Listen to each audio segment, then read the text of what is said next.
Nakababa na yun. Tawa yun. Tapos yung brother ko, shampoo pabukas.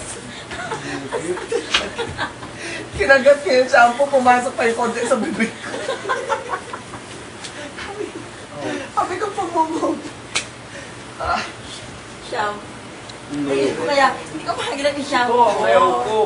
Sabi, pinakagat niya pa sa akin, buksan ko na. Buksan niya pa. Sabi ko, grabe. Ay, nako. Wala kong buko. Di ba di mababa? Ano? What? Music? Ligo? Ligo? Ano yun? Together after music? Kala ko ay isa-isa. Yan na rin yung music. Kapag kakaintindi ko pa, pwede ka maligo as long as kumakanta ka ng Pinoy ako. Pinoy ako. Yan na rin yung music. Lahat na na tayo. Agad ko na yung tumugtog na. Ligo na tayo. Si Slayer.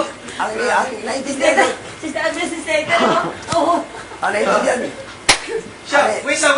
Wait, ano mangyari? Ang naintindihan ko ni ano. Ako yung una. Ako yung una, di ba? Habang maliligo, kumakanta. Yun ang naintindihan ko.